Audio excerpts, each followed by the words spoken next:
더불어민주당이 코스피 5천 특별위원회를 출범시켰습니다. 이 코스피 5천에 대한 공약이 최초로 언급되던 그 당시에는 이제 개인 투자자분들이 꽤나 비판을 하기도 하셨지만 코스피가 3천선을 돌파한 지금으로서는 진짜 가는 것 아니냐는 여론도 심심치 않게 볼 수 있는 상황인 것 같습니다. 자, 그래서 오늘은 이 코스피 5천에 있어서 여당이 중요하게 생각하고 추진하는 분야와 그와 관련된 일정들을 한번 브리핑해 보겠습니다. 여러분들도 내용을 듣고서 과연 이러한 내용들이 코스피 5천의 발판이 될 수 있을 것 같은지 한번 잘 생각해 보시길 바라겠습니다.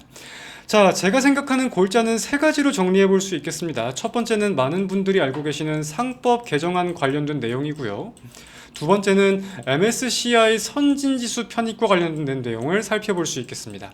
그리고 세 번째로는 외국인 투자 활성화에 대한 내용도 생각해 볼 수 있겠는데, 사실 이 세 가지가 어찌 보면 공통점이 있다면 있고 맞물리는 내용도 꽤나 있기는 있는 내용들이에요. 일단 오늘은 세 가지 분류로 나누어서 하나하나 한번 꼬집어 보도록 하겠습니다.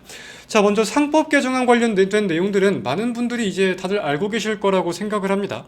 민주당의 대표적인 정책 중에 하나이고 자본시장법 개정안과 동시에 결국 증시의 활기를 띠게 할 요소로서 대표적으로 추진하고 있는 내용들인데, 일정이 한번 밀린 이후에 최신 내용들을 업데이트해 본다고 하면은 법무부가 입법 논의를 적극 지원하겠다고 의사를 표했습니다.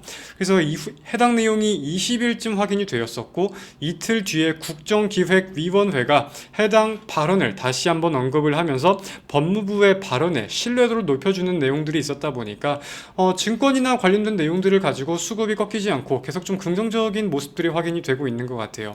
그래서 이재명 정부도 코스피 3천 돌파와 함께 주식시장을 언급할 때 상법 개정안을 계속해서 언급을 하고 있다 보니까 아직 무언가 자세한 일정들이 확인이 된 건 아니지만 그와 관련된 기대감들은 우리가 계속해서 추적할 필요가 있겠다라고 정리해 볼 수 있겠습니다.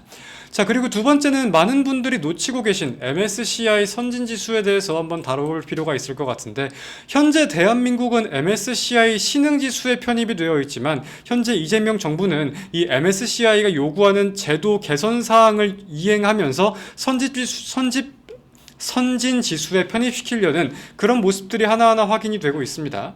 이게 지금 어떤 내용을 가지고 우리가 확인을 해봐야 되는 거냐면, 사실 MSCI 선진지수에 대해서는 지금 정부에서 처음 언급된 게 아니라 기존 정부에서도 계속 언급이 되고 있었어요. 그래서 밸류업 정책이라고 기억하실 분들은 기억을 하실 텐데 그 당시부터 언급이 되고 있던 요소들이었습니다. 그래서 그와 관련된 일정들을 좀 본다고 하면은 이번 주입니다. 6월 25일 오전 중에 이제 한국이 MSCI 선진지수 관찰 대상국 여부가 지정될 것인지 발표가 될 것인데, 만약에 6월 25일 날 선진지수 관찰 대상국에 대한민국이 편입이 된다고 하면은 1년 동안 관찰 대상국으로서 심사를 받고 2026년 6월, 얼추 내년 1년 뒤죠. 26년 6월쯤에 선진국 지수 편입이 정식 발표가 될 겁니다. 그리고 정식 발표가 된다고 하면은 2027년 6월부터 내후년이죠. 그때부터는 실제 MSCI 선진지수에 편입이 된다는 건데, 그와 관련된 내용을 보았을 때 이번 주에 과연 어떤 내용들이 언급이 될지 여부를 보는 게 굉장히 중요할 것 같아요. 이제 조금 부정적인 내용으로는 지난주에 공개가 되었던 MSCI 시장 접근성 평가에서 좀 기대를 미치지 못하는 평가를 받기는 받았습니다. 당시 좀 지적이 되었던 부분들은 대한민국의 배당 기준일이나 장외 거래제도, 외환시장 이런 부분들이 있었는데, 사실 지금 신정부나 자본시장 관련된 부처들에서 개선하려는 부분들이랑 꽤나 연관성이 있는 부분들입니다. 배당 기준일을 좀 특정일로 지정하지 않는 부분도 있을 거고, 장외거래, 그러니까 이거는 주식 거래 활성화, 시간 연장에 대한 내용이죠. 외환 시장도 마찬가지고. 그래서 계속해서 물밑 작업들은 진행이 된 부분들이 있다 보니까 과연 어떻게 평가가 되고 어떤 발표가 날지 이번 주에 우리가 여부를 잘 보는 게 중요할 것 같습니다. 결국은 MSCI 신흥지수에서 선진지수로 올라간다라는 거는 시장을 바라보는 평가체 자체가 바뀐다는 거예요. 당연히 그런 외국인의 국내 증시 관심도도 더욱 올라갈 수 있는 부분들이 있다 보니까 우리가 주목을 좀 해야 된다는 것 같고, 그래서 외국인에 대한 투자 활성화도 결국은 이와 연관되어서 우리가 살펴볼 부분들이 꽤나 있는 것 같습니다. 2020년, 2021년 동학개미 운동 장세 때를 본다면 우리가 동학개미 운동이라고 이름을 붙였던 것처럼 개인 투자자의 수급이 많이 몰리면서 증시를 올린 게 꽤나 컸거든요. 그래서 그 당시에 외국인 거래 비중을, 국내 증시의 외국인 비중을 살펴보면은 16%가 채 되지 않았어요. 2021년 기준으로 15.9%였다고 제가 알고 있습니다.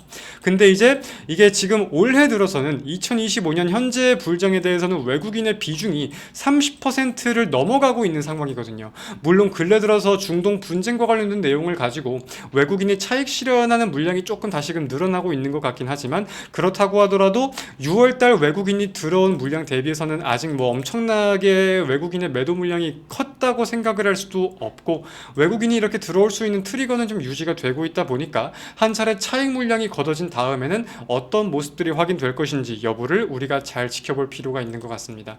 그래서 현재 여당이 코스피 5천과 관련해서 이제 특별위원회를 출범을 하고 지금 가장 좀 중요하게 작업하고 있는 부분들은 이런 부분들이 있는데, 과연 이와 관련해서 외국인 투자자들이 어떤 평가를 내릴 건지, 그리고 MSCI에서 어떠한 평가를 내릴 건지, 두 가지 맥점에 맞물린 내용들 우리가 함께 확인하면서 계속해서 국내 증시 한번 좋은 모습을 보일 수 있을지 기대감을 가지고 잘 지켜보도록 하겠습니다.